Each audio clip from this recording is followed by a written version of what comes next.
Para hadirin yang saya hormati dan dirahmati Allah Subhanahu wa taala. Masih sama, hadis ke-35 ini berkaitan ketika kita bangun tidur. Nah, ketika kita bangun tidur, di hadis yang selanjutnya kita diminta, diwajibkan dan dianjurkan, apa maksudnya? Wa anhu. Kalimatnya itu sanadnya itu wa anhu, dan darinya. Sinten, dan darinya ini yang dimaksud adalah periwayat sebelum hadis ini, berarti hadis ke-34, yaitu Abu Hurairah. Dari Abu Hurairah radhiyallahu anhu, ia berkata, Rasulullah sallallahu alaihi wasallam bersabda, bahwa Rasulullah sallallahu alaihi wasallam bersabda, idza istaiqadha ahadukum, jika seseorang di antara kalian bangun tidur, min naumihi, dari tidurnya, fala yaghmisu yadahu fil ina'i hatta yansilaha thalathan. Apabila salah seorang dari kalian bangun dari tidurnya, maka janganlah ia memasukkan tangannya ke dalam bejana hatta yansilaha thalathan fa innahu la yadri aina batat yadahu. Janganlah memasukkan tangannya ke dalam bejana sebelum mencucinya 3 kali. Lagi-lagi, kenapa alasannya? Fa innahu la yadri aina batat yadahu. Rasulullah ini tahu, makanya dijelaskan lagi maksudnya, dijelaskan lagi alasannya. Bangun tidur, apalagi subuh hari, mau puasa, mau sahur, terus bangun tidur, jangankan untuk ngambil minum atau ngambil makanan, mencelupkan tangan ke dalam bejana atau bak atau kolam aja dilarang, dianjurkan agar tidak melakukan hal tersebut. Kenapa? Fa innahu la yadri aina batat yadahu, karena dia tidak mengetahui di mana tangannya telah bermalam. Seperti itu. Saya ulang sekali lagi. Idza istaiqadha ahadukum min naumihi, apabila salah seorang dari kalian bangun dari tidurnya, fala yaghmis yadahu fil ina'i, janganlah ia memasukkan tangannya ke dalam bejana, ke dalam bak, ke dalam kolam, hatta yansilaha thalathan, sampai ia mencucinya 3 kali. Fa innahu la yadri aina batat yadahu, karena ia tidak mengetahui di mana tangannya telah bermalam. Muttafaqun alaihi. Para hadirin yang saya hormati dan dirahmati Allah Subhanahu wa taala, ketika kita tidur kira-kira ada nggak Pak yang sadar? Ada nggak yang tahu kita selama, anggap normal tidur orang dewasa 6-8 jam, anggap selama 6 jam itu kita tangannya ngapain aja, kegiatannya ngapain aja, kan macam-macam setiap orang. Ada yang tidurnya diem, ada yang sedikit aktif, ada yang aktif banget, ada yang tidurnya nanti di atas bangun-bangun di bawah, kan gitu. Gak ada yang tahu, apalagi kegiatan tangan kita, entah kita pegang apa, garuk-garuk apa, megang sesuatu yang gak jelas gitu.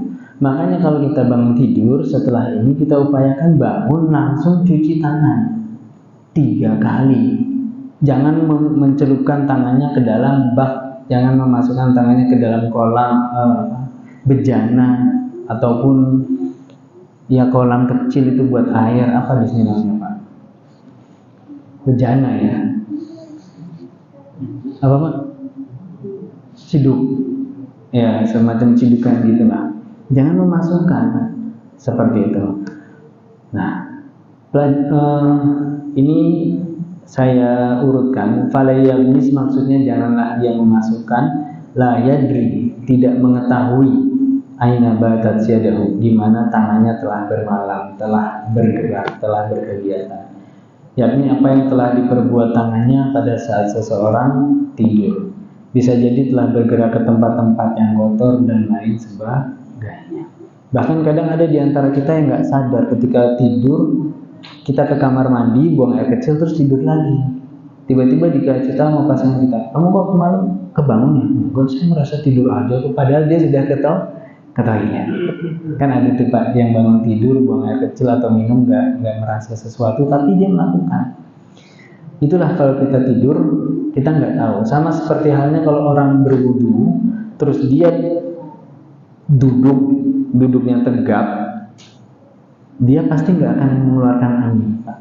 Tapi kalau dia duduknya tengkurap ya, agak tengkurap gini atau rebahan, itu memungkinkan, mohon maaf, dia bisa mengeluarkan angin dari lubang anusnya.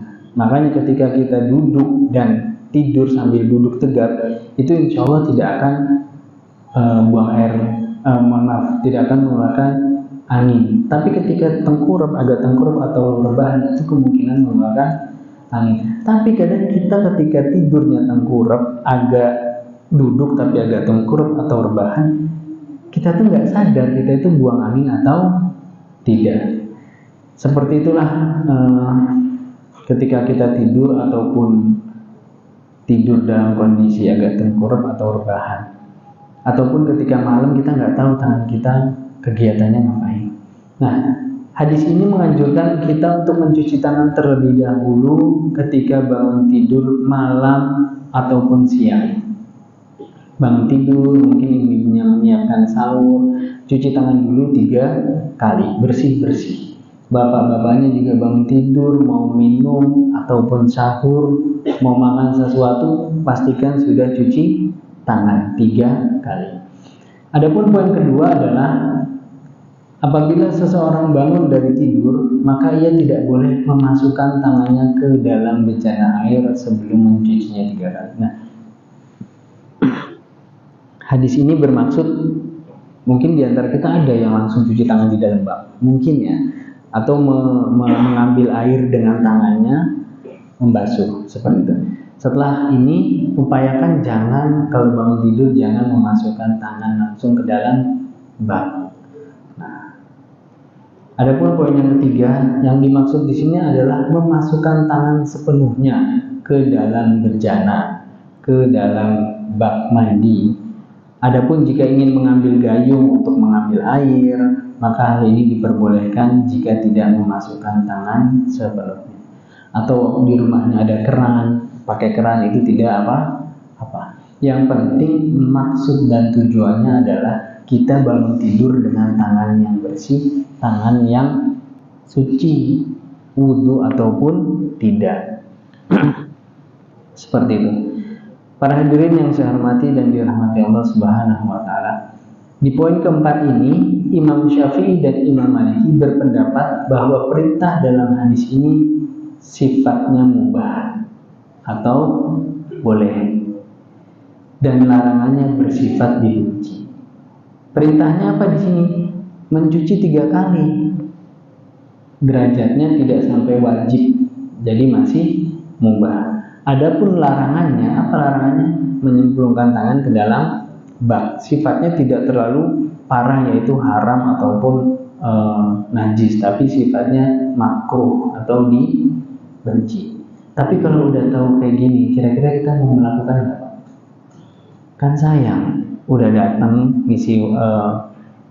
menyisihkan waktu dari maghrib sampai isya, udah tahu dan ini hal baik, masa tidak kita kerjakan? Sangat disayangkan. Nah, yang poin kelima yaitu wajib membersihkan apa yang diragukan kenajisannya. Berdasarkan sabdanya, karena ia tidak mengetahui, fa innahu la yadri aina batat yaduhu.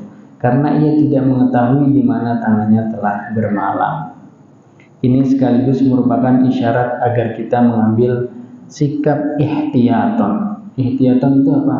Hati-hati dalam berkegiatan, dalam bermuamalah, dan menjauhi sesuatu yang mungkin mengandung bahaya. Kira-kira bahaya nggak Pak? Kita bangun tidur, tiba-tiba makan sahur, ada pisang goreng, kita langsung makan. Padahal tangan kita ini sedang 6 jam tidur, kita nggak tahu ngapain. Ini hadisnya ini disampaikan Rasulullah 1400 tahun yang lalu. Anggaplah digenepin 1400-an, 14 abad tahun yang lalu. Lah kita baru menjumpai COVID itu 3-4 tahun kemarin. apa-apa cuci tangan, hand sanitizer, cuci tangan. Rasul udah ngajarin bangun tidur aja harus bersih, toharoh. Bagaimana mulianya Rasulullah SAW mengajari kita kehidupan. Nah, poin yang kelima tadi, wajib membersihkan apa yang dilakukan berdasarkan sabdanya, fa innahu la yadri aina batat yadahu, karena di antara kita tidak ada yang tahu di mana tangannya bermalam. Hadirin yang saya hormati dan dirahmati Allah Subhanahu wa taala. Adapun poin yang keenam, Imam Syafi'i dan jumhur ulama berpendapat bahwa setiap orang yang bangun dari tidur, baik di malam hari ataupun siang hari, disyariatkan agar mencuci kedua tangan berdasarkan keumuman sabdanya dari tidurnya. Sedangkan pendapat yang masyhur dari mazhab Imam Ahmad menyatakan bahwa tidur siang tidak ada pengaruhnya dan bahwa kewajiban mencuci tangan 3 kali hanya khusus bagi orang yang bangun dari tidur malam. Berdasarkan sabdanya, karena ia tidak mengetahui di mana tangannya bermalam. Jadi ada 2 pendapat. Poin ke-7 ini pendapat 1, poin ke-8 ini pendapat ke-2. Yang mana pendapat pertama Imam Syafi'i dan jumhur ulama berpendapat semua tidur, mau tidur malam, mau tidur siang, ya kalau bangun harus cuci tangan. Landasannya apa? Ayat hadis Nabi tadi, minaumihi, dari tidurnya. Tapi menurut pendapat yang kedua, yaitu mazhab Imam Ahmad, beliau berpendapat tidur malam aja. Kenapa? Sama hadisnya, tapi potongannya karena ia tidak tahu di mana tangannya bermalam. Berarti ya malam aja. Ini menurut Imam Ahmad bin Hanbal. Masuk akal semuanya ya Pak? Masuk akal ya. Jadi inilah kalau kita sering menghadiri kajian, sering belajar, pasti nanti ketemu yang dari satu kalimat ini menghasilkan beberapa pendapat, tapi semuanya benar, tapi semuanya sahih dan masuk akal. Dan orang yang berpendapat ini bukan orang sembarangan, Pak. Dari kecil sudah hafiz Quran, hadis Rasul juga dipahami, ilmu balaghah, nahwu, sorofnya dikuasai, dan terhindar dari dosa-dosa. Makanya kita hendaklah bermazhab, mengikuti beliau-beliau ini, entah Imam Syafi'i, Hanafi, Maliki, Hambali. Karena apa? Mereka lebih dulu dan hidupnya nggak jauh dari Rasul. Pasti terkontaminasi dari sesuatu halnya itu lebih sedikit dibanding kita saat ini. Wallahu ta'ala a'lam. Ini yang bisa kami sampaikan. Jika ada kebaikan, ketahuilah itu datangnya dari Allah Subhanahu wa ta'ala. Jika ada kekurangan, kekhilafan, itu datangnya dari saya pribadi. Saya mohon dibukakan pintu maaf yang sebesar-besarnya. Ini saja yang bisa kami sampaikan. Kurang lebihnya maaf.